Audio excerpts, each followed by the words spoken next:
Our next speaker was nominated for the Nobel Prize in 2018 for his role in the Umbrella Movement, the protest in Hong Kong against Chinese proposals to reform the electoral system.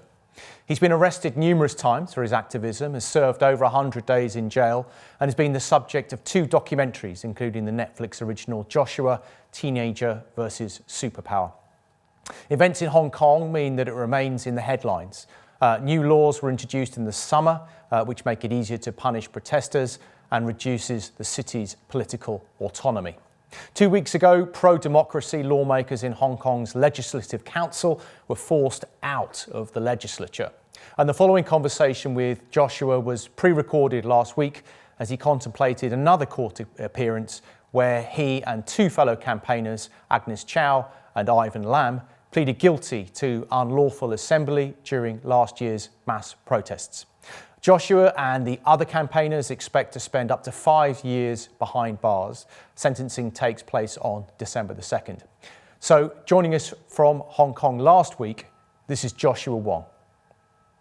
So Joshua, thanks so much for joining us at Wired Live. I'd just like to start with a little bit of context for the audience who maybe haven't been following what's happening in Hong Kong over the past few months, particularly closely. The national security law was introduced in the summer.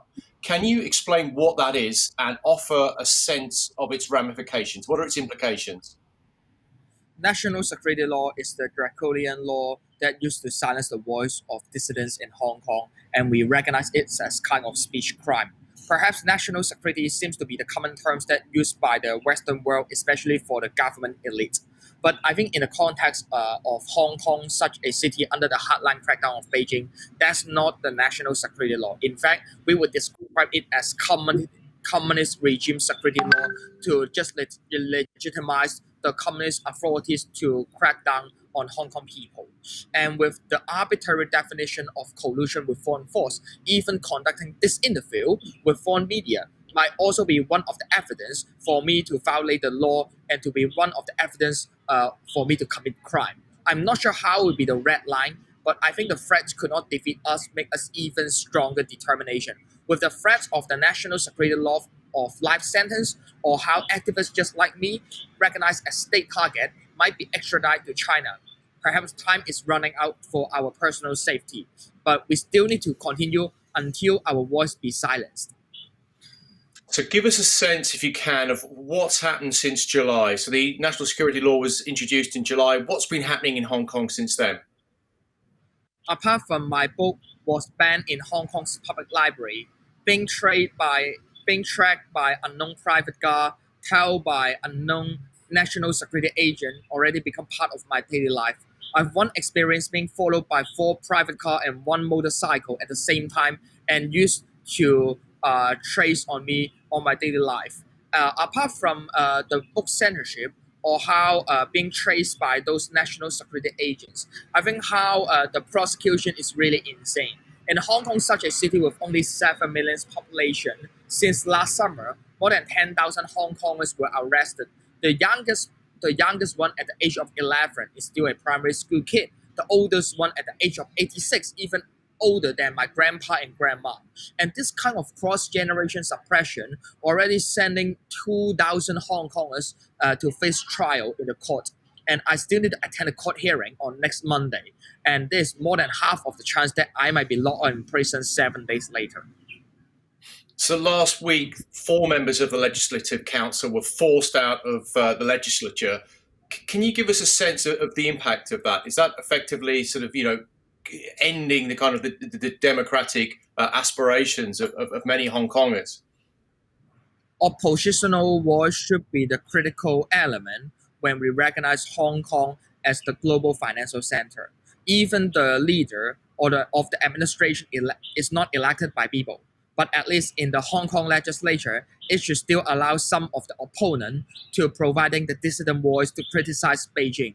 But in the recent few years, especially since last week, I think it already implying how Beijing hope to kick all of the democratically elected lawmakers that uphold human rights to leave the Hong Kong legislature. Hong Kong legislature should be the place that gather people voice, but now it's just gathering a group of Beijing's puppets.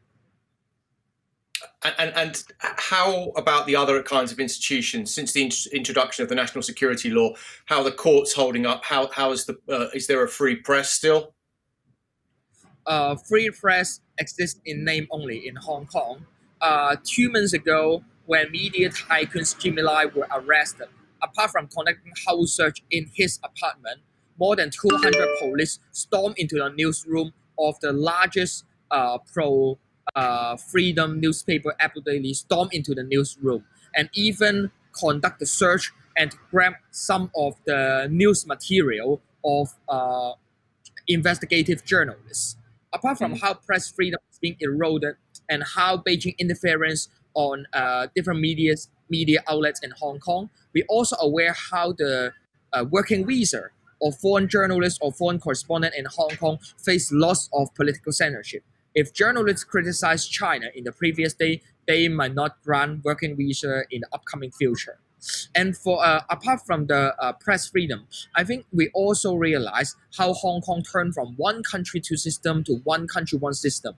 And what we observe the trend is yesterday Xinjiang, today Hong Kong, tomorrow Taiwan, and later on is the rest of the world.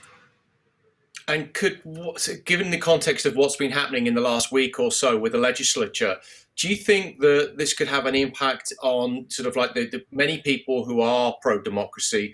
Do you think many of them now will think, it's time to leave, and that will weaken the voter base of many pro-democracy candidates? If candidate is not screening or disqualified by the authorities, Hong Kongers would really love to continue to vote. Just like last November, when we still have the district council election, we have 85% of the seats on last November won by pro-democratic camp.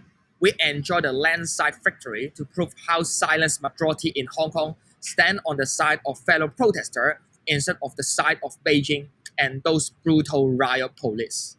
But I would say that even we can't vote, or how Beijing de facto canceled the election in 2020, and even in 2021, Beijing may use the excuse of the pandemic or use the reason of the national security to postpone the election a year by a year or even forever. But with our discontent, we still can confidently say that how silent majority in Hong Kong stand on the side of freedom and democracy. And with such threat, we are still not defeated yet. Hong Kong police recently launched a hotline for city residents to inform anonymously on anyone they allege has broken a sweeping the national security law. What impact do you think this is going to have in terms of the atmosphere in the city? By providing the new hotline for ordinary citizens to dial in, it already implies how Hong Kong authorities is pushing forward a new kind of cultural revolution, just like what happened in last century under Mao Zedong idea and the state propaganda. And it just triggered more and more people lack of trust to the authorities. But I would say that even with this kind of hotline, it would just trigger more people to realize that how the authorities is lack of the mandate of people. Apart from the administration is not elected by people, how the legislature in Hong Kong is just gathering those Beijing loyalists. And later on, even there's lots of difficulties. I would say that there's no reason for us to step backward, and we still keep on to stay and fight. And since 1998, Hong Kong's political autonomy really has been fairly nominal. Why do you think that the crackdown over the last year or two has been so harsh? Secretary General Xi Jinping is the one show no respect on liberal value and international order and human rights standard. No matter in the global community how the world might experience the wolf warrior diplomacy, with the Belt and Road Initiative or state-owned enterprise Huawei to push forward the 5G technology to expand the influence of China. And in the local affairs perspective, how they broke the promise of the Sino-British joint declaration and turned Hong Kong to be the next Xinjiang is really terrible. One day it's still Xi Jinping to be the leader. I see no chance for Hong Kong people to have democracy. So we are on the battle of timing and how can we survive and continue our fight. You were one of the most prominent leaders of the umbrella movement. What do you think you learned during those protests that you can actually now put into practice today, that the fight that's going on at the moment? Actions speak louder than words, and there's no reason for us to step backward. After the end of umbrella movement 6 years ago, we downhearted, defeated, and see no hope. But in 2019, 2 out of 7 million population took to the street to show how people's voice is being empowered and how we keep on to engage in the fight for democracy and freedom, just like people have in last century in Taiwan and South Korea. And in 2020, it's similar to 2015, 1 year after the umbrella movement. We might face a lot of challenge, difficulties, draconian law, and sex charges, and 3 court cases that I need to face. But we still keep on our momentum. And we believe the world will stand with Hong Kong. And do you get a sense more broadly that everyday people in Hong Kong, are they feeling optimistic, or are they scared for the future? Frankly speaking, we have no hope towards the regime, but we still have hope towards people. With the hardline crackdown and how the professional sector or how civil servant just being gathered and to be eroded the universal value in the previous day that we believe in, there's lots of challenge and difficulties.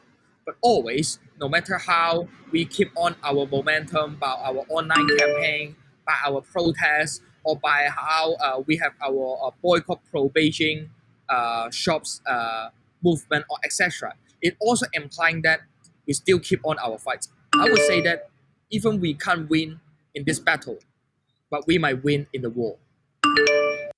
And you're still in Hong Kong. Why do you stay? Hong Kong is the place that I born, I live, and I love.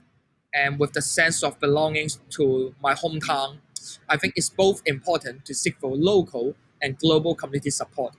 No matter we have activists exiled to other countries, that they will continue the global advocacy.